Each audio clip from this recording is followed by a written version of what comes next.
Non, je veux pas le savoir. Je veux pas le savoir. Moi, je suis sur la route. Hop.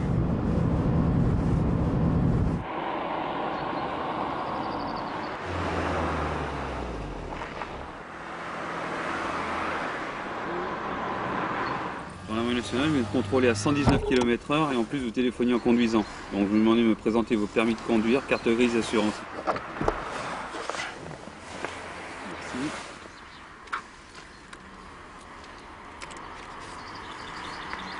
Je vous demande de me suivre.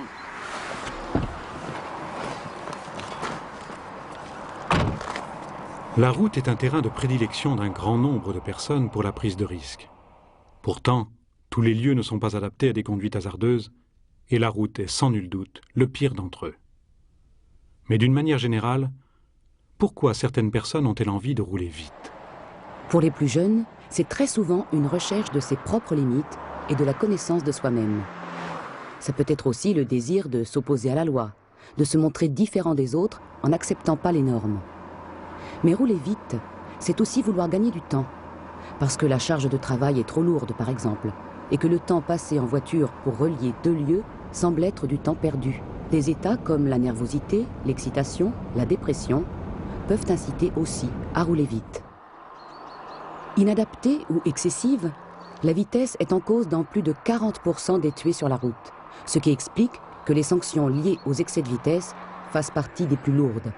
Les conducteurs modulent leur allure surtout en fonction des lieux, de l'intensité du trafic ou de leur perception du risque, de contrôle, mais rarement en fonction des limitations de vitesse réglementaires. Dans la moyenne nationale, je viens de contrôler à 119 km/h. Que devient-on au volant d'une voiture qui pèse en moyenne 800 kg? Le conducteur se heurte à plusieurs contradictions qu'il devrait clairement prendre en compte. L'indicateur de vitesse du tableau de bord affiche 200, 220 ou 250 km/h, alors que la vitesse maximale autorisée est de 130 km/h et sur les autoroutes uniquement. La compétition et la rapidité sont valorisées aussi bien dans le sport qu'au travail. Mais sur la route, il est expressément demandé aux conducteurs de faire preuve de solidarité et de retenue, en écartant tout souci personnel ou toute joie explosive qui se répercuterait d'une façon ou d'une autre sur sa conduite. Le dilemme est grand. Le conducteur a la puissance sous le pied. La voiture peut devenir une arme meurtrière, mais il ne doit absolument pas en faire ce qu'il veut. Sa responsabilité et sa prise de conscience du respect des autres sont primordiales.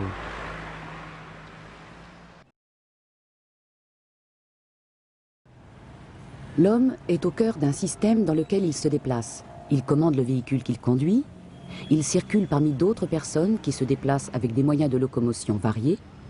Les lieux de circulation vont du chemin de terre à l'autoroute.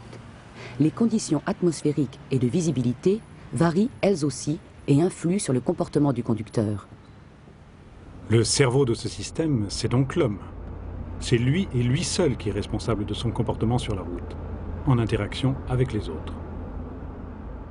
Prévoir les réactions des autres, c'est imaginer ce qu'ils voient, parce que chaque usager a une vision différente et une interprétation subjective des faits. Dans cette situation, quels sont les indices à retenir? Nous sommes en ville. La vitesse est lente, 30 km/h. Un piéton encore sur le trottoir a visiblement envie de traverser la rue. Cette voiture rouge est en train de nous dépasser. Le danger est donc repéré, et si l'on analyse la situation, il est préférable de ne pas laisser le piéton traverser. De l'intérieur de la voiture rouge, quels sont les indices à retenir? La voiture jaune que l'on s'apprête à dépasser freine. La question à se poser, pourquoi freine-t-elle? Du point de vue du piéton, qui est à contre-jour, si le conducteur de la voiture jaune lui fait signe de passer, il risque d'y avoir un accident. Quelle conclusion peut-on tirer de cela? Eh bien, que dans ce cas, nous avons le temps d'analyser la situation, parce que nous sommes assis confortablement devant un écran et que la séquence choisie présente la photo de véhicules roulant entre 30 et 50 km/h. Mais qu'en est-il dans la réalité lorsqu'on roule à 90 ou 130 km/h? Et comment notre œil perçoit-il le mouvement à des vitesses relativement élevées? La taille du véhicule varie en fonction de la vitesse. S'il s'approche, il grandit de plus en plus, et s'il s'éloigne, il diminue de plus en plus. Si cet effet est rapide, il est aisé d'en conclure que le véhicule roule vite, mais difficile de savoir à quelle vitesse exactement. La notion de vitesse est essentiellement donnée par la vision périphérique ou latérale. Au volant d'une voiture, enfermée dans un habitacle bien à l'abri, la perception physique de la vitesse est plutôt faible parce que la résistance à l'air n'est pas ressentie.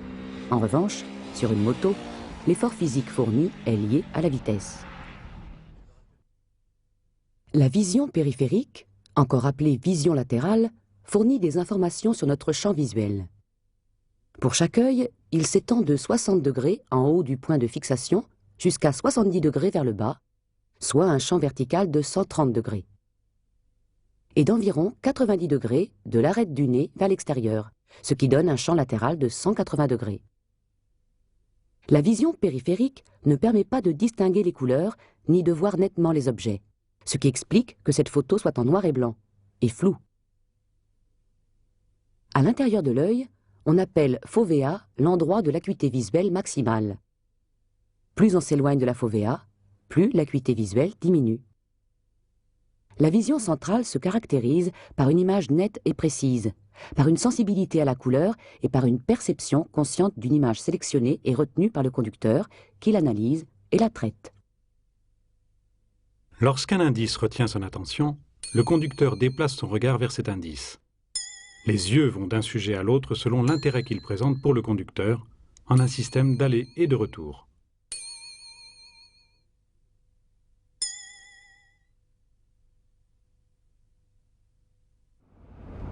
Dans une voiture, hormis l'indicateur de vitesse du tableau de bord, seul l'œil va permettre de ressentir la vitesse. Sur une route de ce type, à cause du défilement latéral des arbres, il est plus facile d'évaluer sa vitesse que sur une autoroute où la monotonie s'étale à l'horizon. En revanche, l'acuité visuelle est meilleure sur des objets figés que sur des sujets dynamiques. Le champ visuel rétrécit avec la vitesse. À 5 km/h, notre champ visuel est de 180 degrés. À 30 km/h, il n'est déjà plus que de 90 degrés. À 60 km/h, il descend à 75 degrés. À 100 km/h, 45 degrés. Et à 130 km/h, 30 degrés. La vision périphérique assure moins bien une fonction de vigilance puisque les détails apparaissent moins clairement. Notre œil est adapté à la vitesse de déplacement physiologique que l'on peut atteindre. Dans une voiture à 90 km/h, c'est-à-dire à 25 mètres par seconde, l'œil n'a pas les possibilités naturelles de déceler les mêmes indices qu'à 15 km/h, soit 4 mètres par seconde. Si se déplacer à 130 km/h n'est pas naturel pour un homme, comment peut-il conduire? Conduire, c'est repérer des indices ou des dangers, analyser rapidement une situation, décider de ce qu'il faut faire, puis agir, c'est-à-dire tourner le volant, freiner ou allumer les feux de détresse ou faire clignoter les feux stop. La difficulté est qu'au volant, tout est question de temps et de distance parcourue. Mais il y a des conducteurs qui ont de bons réflexes et d'autres qui en ont de mauvais, non? Au volant, les réflexes n'existent pas. Les actions doivent être réfléchies. Un réflexe ne passe pas par une phase analytique. C'est involontairement que les paupières se ferment quand un objet s'en approche ou que la jambe se tend quand on frappe sous la rotule. Il est nécessaire de réagir très vite à toute situation. Mais pour réagir vite et bien, tout en étant concentré sur la circulation, il faut un temps incompressible pendant lequel on voit, on analyse, on décide et on déplace le pied vers la pédale de frein. Tout cela prend approximativement 1 seconde. 1 seconde, ce n'est rien. C'est énorme. Pour en prendre conscience, il faut évoquer la vitesse non pas en km/h, mais en mètres par seconde. À 130 km/h, on parcourt 36 mètres par seconde. Supposons qu'en ville, où la vitesse est limitée à 50 km/h, un conducteur circule à 70 km/h. Il parcourt donc 19 mètres par seconde au lieu de 14 mètres par seconde, soit 5 mètres de différence qui peuvent être fatales dans certains cas, parce que ces 19 mètres sont parcourus avant que le véhicule ne commence à freiner. Cette seconde de réaction est approximative. Ça peut être moins ou plus que cela. Trop souvent, les conducteurs peuvent être distraits ou étourdis, ou sous l'influence de la fatigue ou de l'alcool, des médicaments ou de la drogue. Le moindre écart de comportement et le temps de réaction augmente. En revanche, un conducteur très vigilant et qui anticipe peut gagner quelques dixièmes de seconde. Existe-t-il un moyen simple de calculer approximativement la distance parcourue en une seconde? Il suffit de multiplier par 3 le chiffre des dizaines de la vitesse à laquelle on roule en km/h. 30 km/h, 3 fois 3 égale 9 mètres par seconde.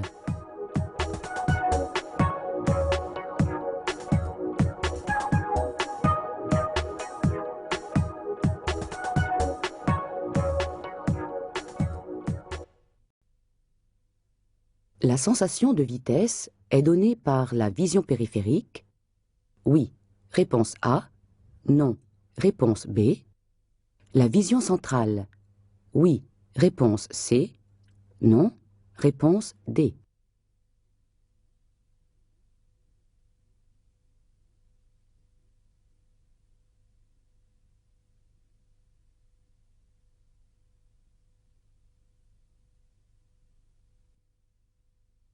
La notion de vitesse n'est pas fournie par les images que le conducteur regarde droit devant lui, en vision centrale, mais par celles qu'il ne regarde pas et qui défilent de chaque côté de ses yeux, en vision périphérique. Réponse A et D.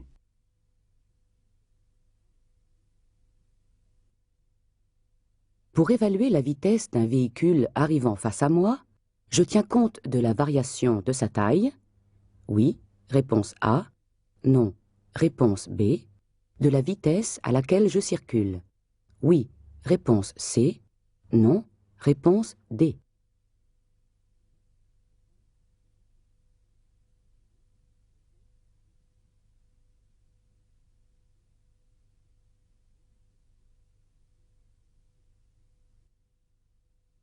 Si je suis piéton au bord de la route et que j'observe le déplacement des véhicules, je n'aurai pas la même sensation que si je conduis moi-même une voiture.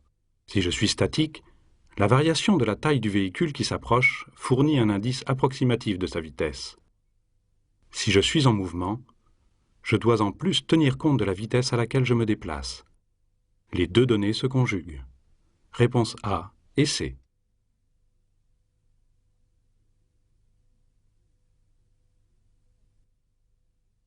Le temps de réaction moyen est évalué à une demi-seconde. Réponse A, 1 seconde. Réponse B, 2 secondes. Réponse C.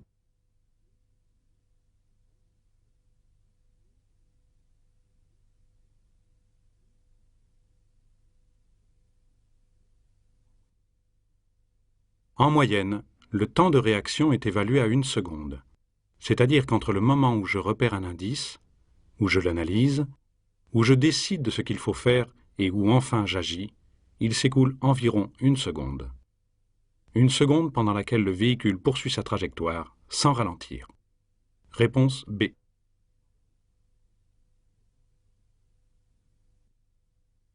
En conduite, on peut dire qu'on a de bonnes réactions. Oui, réponse A. Non, réponse B. De bons réflexes. Oui, réponse C. Non, réponse D.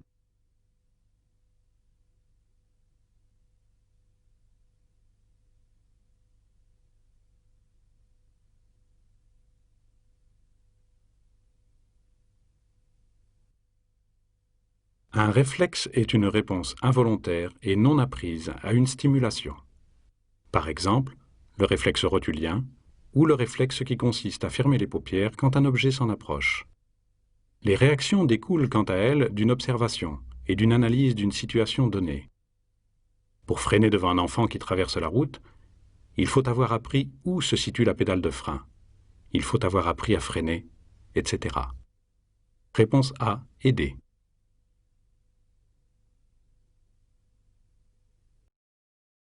La vitesse, c'est une force. Disons que pour acquérir de la vitesse, on a besoin d'une force, qu'elle soit d'origine musculaire, mécanique ou électrique. Cette force se transforme en énergie cinétique, autrement dit en vitesse. Mais si on supprime l'énergie de départ qui fournit la vitesse, cette dernière n'est pas supprimée d'autant. Il va falloir du temps et une distance pour la dissiper petit à petit.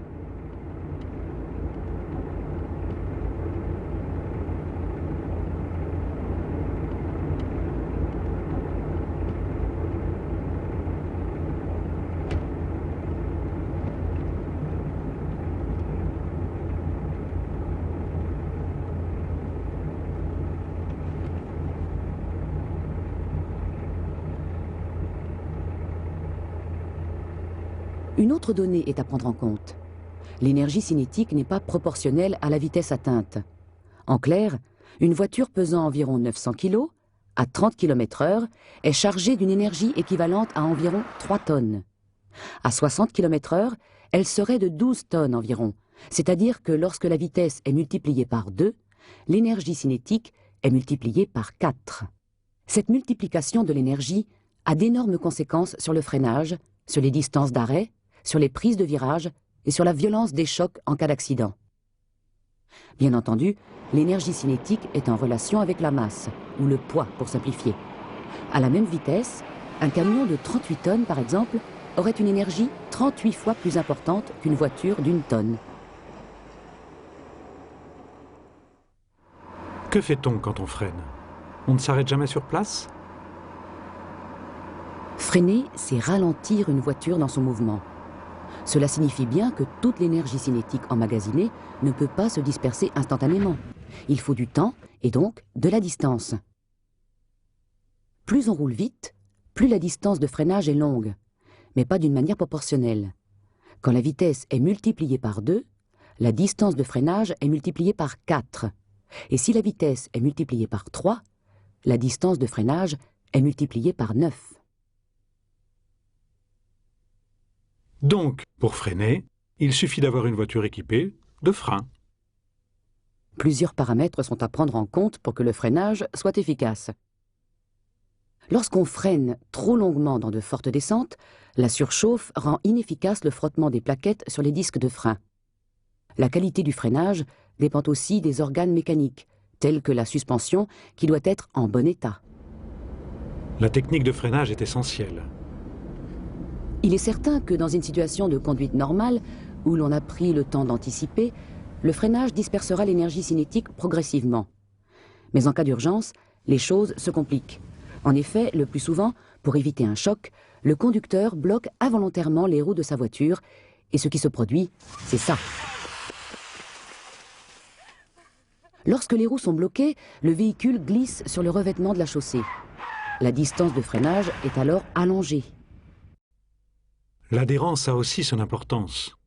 Elle varie en fonction du revêtement de la chaussée, mais aussi en fonction des intempéries. Le coefficient d'adhérence, c'est une donnée qui indique la qualité du frottement entre un pneu et la surface de la route. Ce coefficient va de 0, absence totale d'adhérence ou glissade totale, à 1, contact sans possibilité de déplacement. Un coefficient d'adhérence normal se situe environ à 0,8. Par beau temps, à 90 km/h, la distance de freinage est de 39 mètres. S'il pleut, la distance de freinage est doublée, parce que l'adhérence est 2 fois moins bonne, soit 78 mètres. S'il neige, le coefficient d'adhérence n'est plus que de 0,2, et la distance de freinage est quadruplée, soit 156 mètres.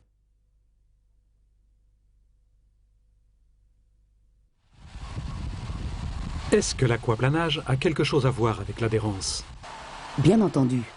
Les rainures de la bande de roulement des pneus sont conçues pour évacuer environ 25 litres d'eau par seconde. Si on roule trop vite ou si les pneus sont usagés, les rainures ne peuvent plus évacuer l'eau qui s'accumule devant le pneu. L'eau soulève alors le pneu qui n'est plus en contact avec la chaussée.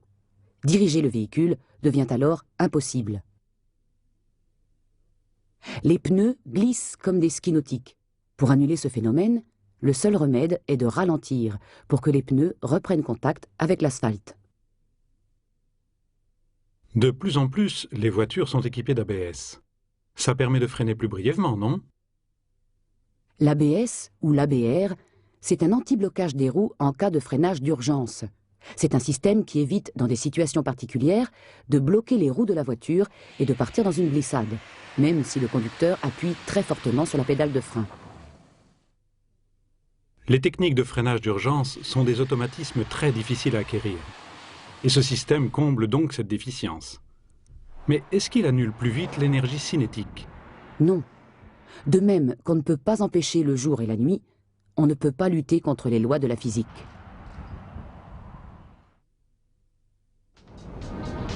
En quoi la distance d'arrêt se différencie-t-elle de la distance de freinage? La distance d'arrêt correspond au cumul de la distance parcourue pendant le temps de réaction et la distance parcourue pendant le freinage. Supposons un conducteur en ville. Il roule à 50 km/h. Son temps de réaction est d'1 seconde, pendant lequel il parcourra 15 mètres. La distance de freinage sera de 12 mètres et la distance d'arrêt de 27 mètres.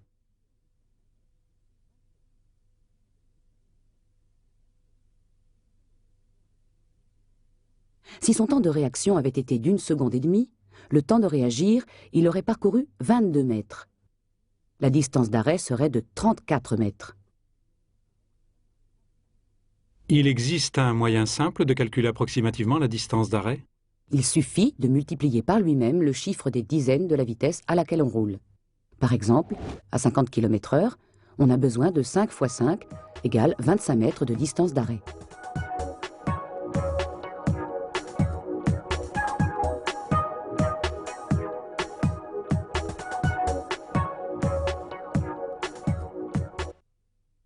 En fait, si la distance d'arrêt est insuffisante, le choc est inévitable. Oui, et la violence d'un choc dépend de plusieurs choses.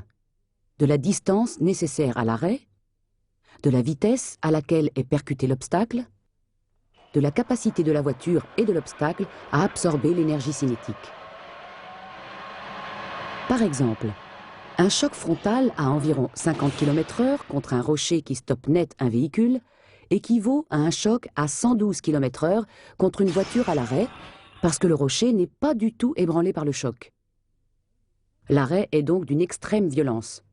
Une voiture heurtée serait propulsée. La voiture qui provoque le choc peut, K1, Ka, continuer son déplacement. Le véhicule, lors d'un choc, se déforme. Il absorbe de l'énergie. Il change de vitesse. Or, un choc ne dure qu'1 dixième de seconde et l'énergie dégagée par la violence de ce choc se transmet au corps des occupants qui peuvent peser jusqu'à 3 tonnes.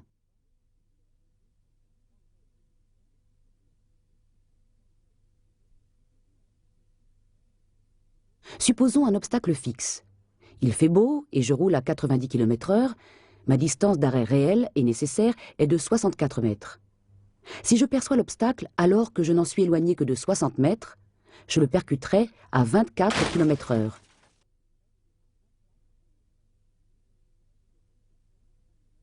Si je n'avais perçu le rocher qu'à 34 mètres de celui-ci, je l'aurais percuté à 79 km/h. Sous l'effet de l'accélération, chaque partie de notre corps, nos organes, pèse plus lourd. La pression artérielle augmente et le sang s'accumule dans les vaisseaux sanguins. Un choc provoque l'éclatement de ces vaisseaux et des hémorragies se produisent dans les tissus fragiles, notamment au niveau du cerveau. Il ne faut pas oublier que nous sommes constitués de 60% d'eau en moyenne et qu'il y a des limites à notre propre résistance corporelle. À une allure trop élevée, les organes eux-mêmes se déplacent à l'intérieur du corps. Le cerveau vient cogner l'os frontal. Le foie peut éclater, etc. Une voiture dans une ligne droite, c'est un boulet chargé d'énergie. Mais que se passe-t-il dans un virage? Dans un virage, une énergie entre en jeu. C'est la force centrifuge, c'est-à-dire une force qui tend à pousser loin du centre. À moto, dans un virage, pour lutter contre la force centrifuge qui l'entraîne hors du virage, un motard se penche vers le centre de la courbe. À l'intérieur d'une voiture, le conducteur ne peut pas agir de la même façon. Ce sont les pneus et la suspension qui absorbent cette force.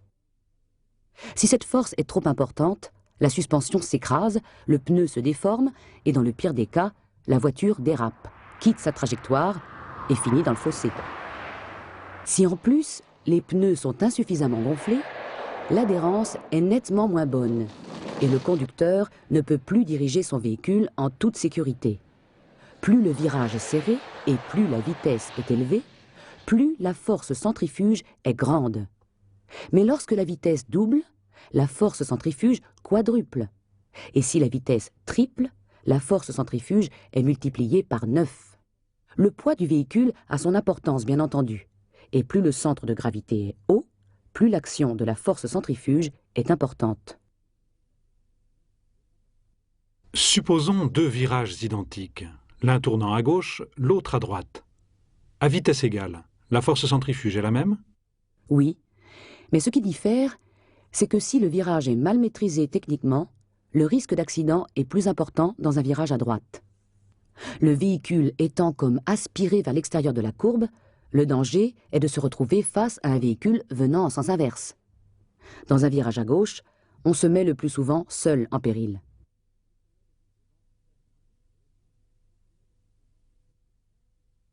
Quand je roule à 100 km/h au lieu de 50 km/h, l'énergie cinétique est multipliée par 8. Réponse A, 6. Réponse B, 4. Réponse C, 2. Réponse D.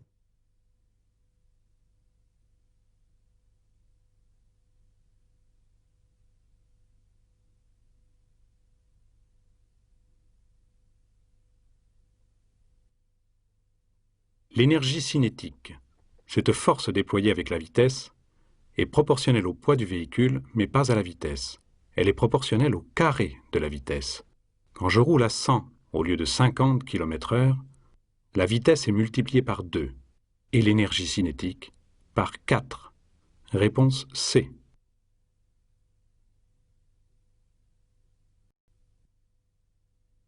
La distance de freinage varie en fonction de la vitesse. Réponse A, de l'adhérence. Réponse B, du temps de réaction. Réponse C.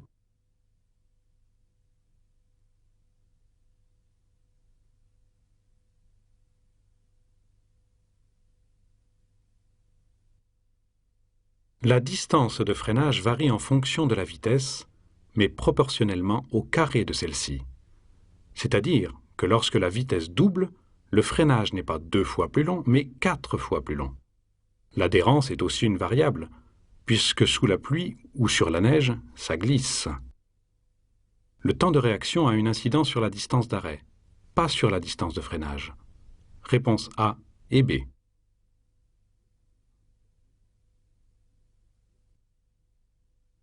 La distance d'arrêt, c'est la même chose que la distance de freinage. Réponse A. La dispersion de l'énergie cinétique. Réponse B. Le cumul des distances parcourues pendant le temps de réaction et le freinage. Réponse C.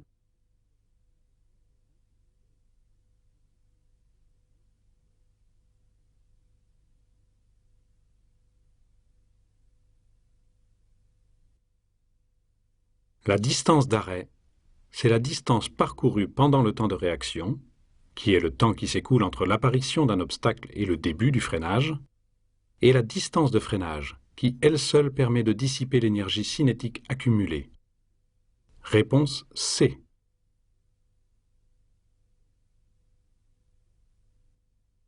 Avec l'augmentation de la vitesse, augmente aussi la force centrifuge. Réponse A.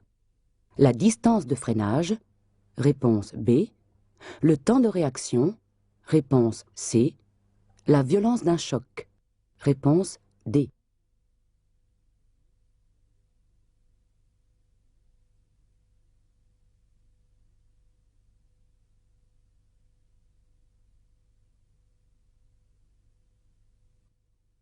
Distance de freinage, violence de choc, force centrifuge, énergie cinétique, résistance à la pénétration dans l'air, tout ce qui résulte de la vitesse augmente beaucoup plus vite que la vitesse elle-même.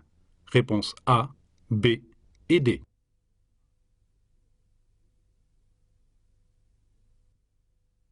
Pour diminuer les effets de la force centrifuge, il faut freiner dans le virage.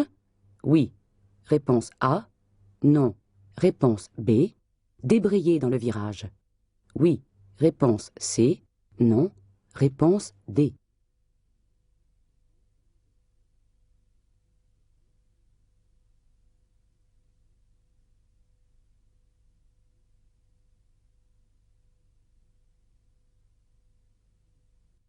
Freiner dans un virage va renforcer l'appui sur les roues avant et délester les roues arrière. Débrayer va, entre autres, arrêter la traction sur les roues avant. Mettre le véhicule en roue libre et donc perturber l'équilibre des forces en présence. Il ne faut ni freiner, ni débrayer dans un virage. Réponse B et D.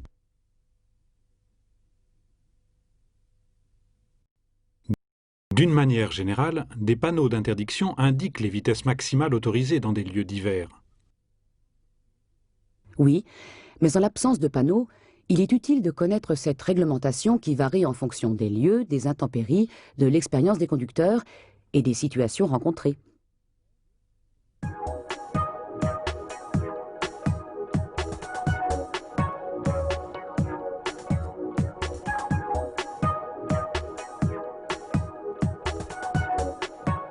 Il faut savoir que par brouillard, lorsque la visibilité est inférieure à 50 mètres, sur route ou sur autoroute, la vitesse maximale autorisée est de 50 km/h. Et si la visibilité est réduite à une vingtaine de mètres à cause de la neige ou d'un brouillard épais? Le conducteur doit rester maître de sa vitesse et la régler en fonction de l'état de la chaussée, des difficultés de la circulation et des obstacles prévisibles. L'idéal est de régler sa vitesse sur la distance de visibilité et de ne pas se rapprocher des véhicules qui précèdent. En l'absence de signalisation, adapter sa vitesse au lieu, aux conditions atmosphériques, à la présence de piétons, d'enfants, est un principe élémentaire de la conduite. En effet, le conducteur est tenu de ralentir en présence de cyclistes, de piétons, d'animaux, de bus, de virages, de sommets de côte, d'intersections, etc. En résumé, il faut ralentir dans tous les cas où un danger peut se présenter. C'est une question de bon sens et de responsabilité individuelle. Maîtriser sa vitesse, c'est aussi garder ses distances avec le véhicule qui précède. Il faut donc qu'il y ait entre deux véhicules un écart d'1 seconde correspondant au temps de réaction. Non. La distance de sécurité idéale est au minimum de 2 secondes. Et pourquoi? Lorsque les feux stop d'un véhicule qui nous précède s'allument, nous réagissons avec 1 seconde de retard, c'est-à-dire que nous nous rapprochons de lui alors qu'il est en train de ralentir. Donc, en laissant un intervalle correspondant à la distance parcourue en 2 secondes, il est possible de s'arrêter avec une marge de sécurité qui évitera tout stress. En voiture, comment peut-on apprécier cet intervalle? Savoir s'il est juste ou non? Une astuce est valable quelle que soit la vitesse. Lorsque l'arrière de la voiture qui me précède passe à hauteur d'un repère, tel qu'un arbre ou un poteau, je dis 2 fois un mot de 3 syllabes, comme crocodile par exemple. Si j'ai eu le temps de dire crocodile, crocodile, quand j'atteins à mon tour le repère, c'est qu'il y a 2 secondes d'intervalle entre les véhicules. Sur les autoroutes, ces panneaux rappellent comment maintenir cette distance de sécurité. Entre deux véhicules, il doit y avoir 2 lignes délimitant la bande d'arrêt d'urgence, soit environ 90 mètres. Les infractions à la vitesse sur autoroute s'associent souvent à des distances entre véhicules trop courtes, qui peuvent provoquer des collisions en chaîne. Pour être en sécurité au volant, rien ne vaut une voiture rigide et indéformable comme un tank, non? C'est absolument faux. Lors d'un choc contre un mur très épais à 50 km/h, un char d'assaut se déforme au maximum de 10 cm. Mais ses occupants subissent une décélération mortelle, équivalente à 100 fois le poids de leur corps. Avec une voiture dont la déformation peut aller jusqu'à 80 cm, la décélération encaissée est 5 fois moindre. En cas d'accident, pour protéger les occupants d'une voiture, il faut, d'une part, retenir les passagers dans l'habitacle, c'est le rôle de la ceinture, et d'autre part, avoir un véhicule déformable capable d'encaisser la majeure partie de la violence d'un choc.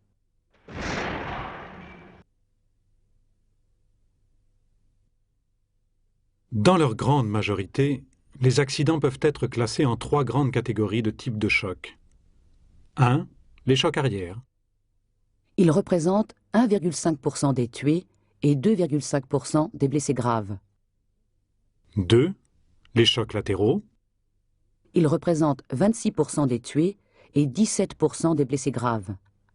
La gravité des blessures est plus élevée que dans tous les autres types de collisions, la difficulté étant de protéger les occupants de l'abdomen à la tête, ce qui nécessite un renforcement des longerons latéraux et l'équipement d'airbags latéraux.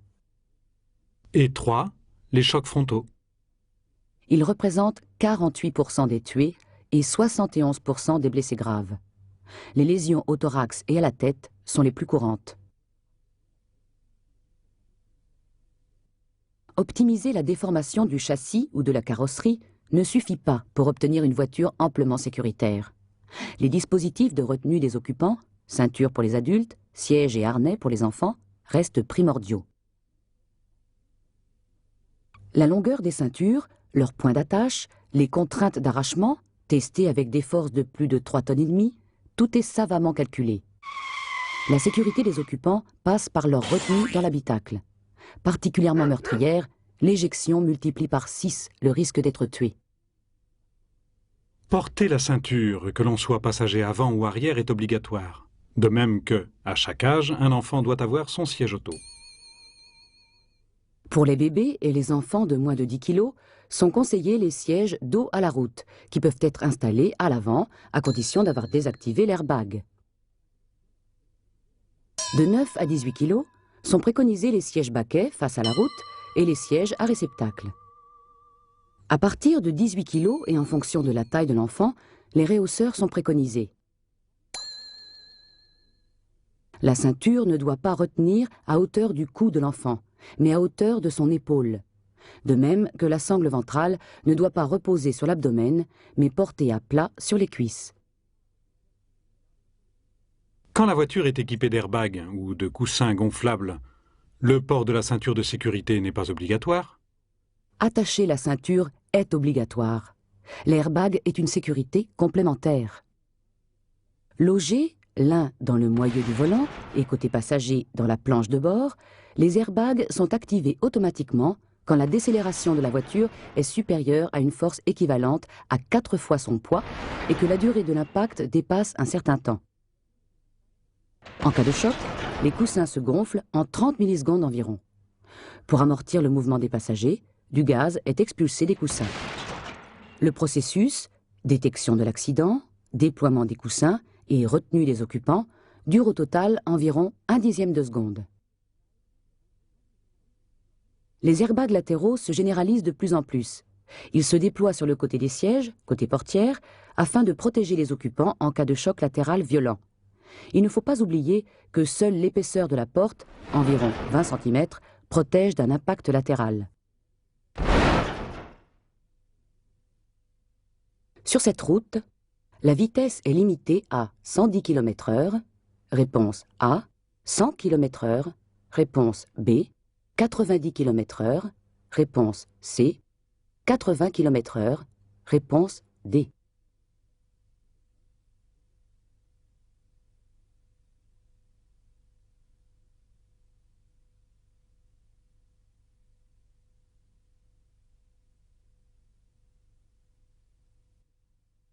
Cette route est à double sens de circulation.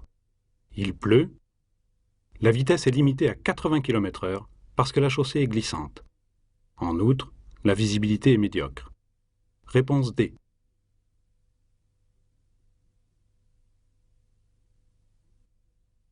Le système anti-blocage des roues améliore la technique de freinage. Oui, réponse A. Non, réponse B.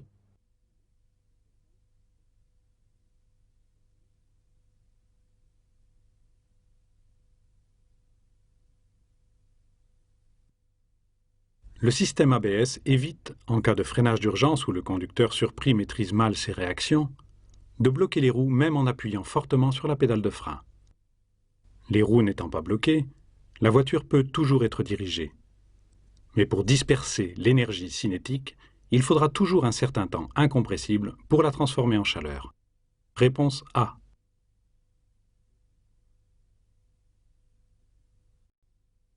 J'ai le permis depuis 3 ans. Dans cette situation, je commets un excès de vitesse. Réponse A. J'adopte une vitesse excessive. Réponse B.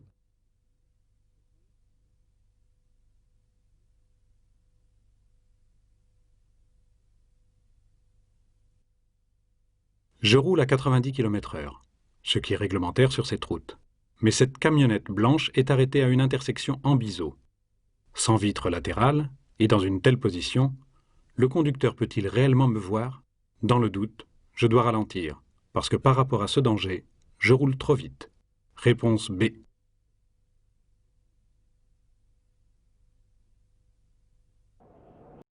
Lorsqu'on fait du vélo et que le vent souffle fort de face, il faut déployer une plus grande énergie musculaire pour avancer que lorsque le vent souffle dans le dos. Plus la vitesse est élevée, plus la pénétration dans l'air est difficile pour le véhicule. Mais quand la vitesse est doublée, la résistance à l'air est quadruplée. Cela veut dire que beaucoup d'énergie, du carburant donc, est utilisée pour percer l'air et non pour aller plus vite. En outre, tout ce qui nuit à l'aérodynamisme augmente la consommation de carburant. La vitesse coûte cher. Rouler à 120 plutôt que 90 km/h augmente la consommation de plus de 30%. Rouler vitre ouverte à 100 km/h entraîne une consommation de plus de 4%. Une galerie de toit vide, une augmentation de plus de 9% à 120 km/h. Pour le transport d'objets volumineux, mieux vaut utiliser une remorque. Pour un trajet avec une caravane, un déflecteur homologué est conseillé. Rouler vite fait gagner du temps. Il est évident que faire du 150 km/h au lieu de 130 km/h permet de faire 20 km de plus dans la même durée. Oui, mais ce genre de calcul est un peu réducteur. Prenons un parcours imposé dans les conditions suivantes, imposées elles aussi. 5 km en ville, 20 km en campagne, 80 km sur autoroute et pour finir, 10 km en ville. La durée théorique de ce parcours, 1h07, est fictive dans la mesure où il est impossible de circuler à une vitesse régulière correspondant aux limites réglementaires sur des itinéraires variés. Prenons une moyenne de 40 km/h sur le parcours urbain de départ, une moyenne de 110 km/h sur la route, en excès de vitesse donc, une moyenne de 150 km/h sur l'autoroute, autre excès de vitesse, et enfin une moyenne de 30 km/h sur le parcours de la ville d'arrivée. Dans cet exemple, on fait le parcours en 1h10, soit une perte de temps catastrophique de 3 minutes. Les conclusions à tirer sont simples. Aucun gain de temps. Prise de risque, excès de vitesse, consommation de carburant plus importante. Un véhicule qui consomme 7 litres au 100 km à 90 km/h consommera environ 10 litres à 130 km/h. En diminuant la vitesse de pointe, on économise du carburant sans réduire de beaucoup la vitesse moyenne et on parcourt une plus longue distance. La plupart des voitures sont conformes aux normes anti-pollution en vigueur. Mais la technique ne peut pas tout. Le niveau d'émission de gaz polluants et de consommation de chaque voiture dépend aussi du comportement de chacun. Une conduite sportive est polluante. Mieux vaut privilégier une conduite souple. Il faut veiller à freiner le moins possible, en appréciant suffisamment à l'avance obstacle ou virage. Relever le pied de l'accélérateur se révélera souvent suffisant. D'une manière générale, il est inutile de pousser le régime moteur sur les rapports intermédiaires. En côte, plutôt que d'essayer de maintenir la vitesse en accélérant, mieux vaut garder la même position de pied sur l'accélérateur qu'en terrain plat et ne pas forcer l'allure.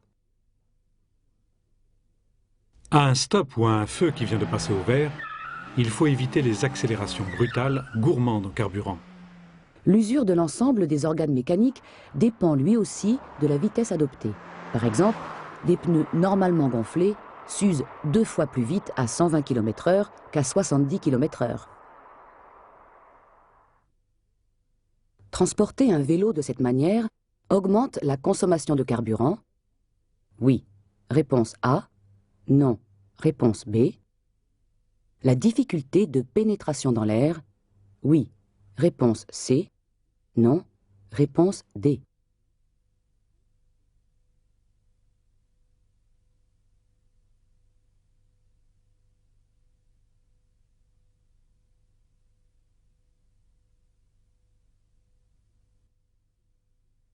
À la forme donnée à un véhicule correspond un coefficient de pénétration dans l'air. Transporter des objets sur une galerie, rouler avec des vitres ouvertes, perturbe la pénétration de la voiture dans l'atmosphère et augmente la consommation de carburant. Réponse A et C.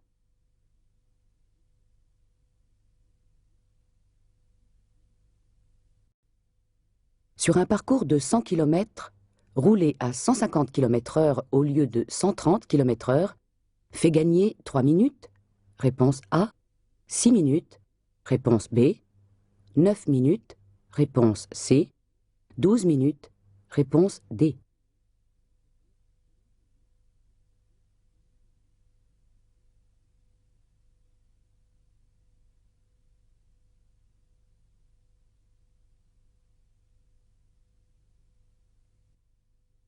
Le gain de temps est très faible en roulant plus vite. Sur un parcours de 100 km, rouler à 150 km/h au lieu de 130 km/h ne fait gagner que 6 minutes, mais augmente sensiblement la violence d'un choc en cas de collision. Réponse B.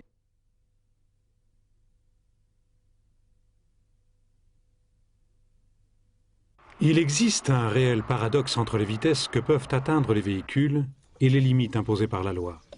Les conducteurs doivent donc adopter des comportements responsables pour rester maîtres de leur véhicule, s'ils ne veulent pas tomber sous la coupe des sanctions. Quel que soit le lieu, ville, autoroute, route, un excès de vitesse de moins de 20 km/h vaut le retrait d'un point sur le total des 12 points du permis de conduire et une amende forfaitaire de 135 €. Un excès de vitesse de 20 à 29 km/h occasionne le retrait de 2 points et une amende forfaitaire de 135 €. Un excès de vitesse compris entre 30 et 39 km/h vaut le retrait de 3 points et une amende forfaitaire de 135 €. Un excès de vitesse de 40 à 49 km/h vaut le retrait de 4 points, une amende maximum de 750 € et une suspension immédiate du permis. Un excès de vitesse de 50 km/h et plus vaut le retrait de 4 points, une amende de 1 500 € maximum et une suspension du permis. Je rends vos papiers, vous pouvez reprendre la route et je vous remets en circulation.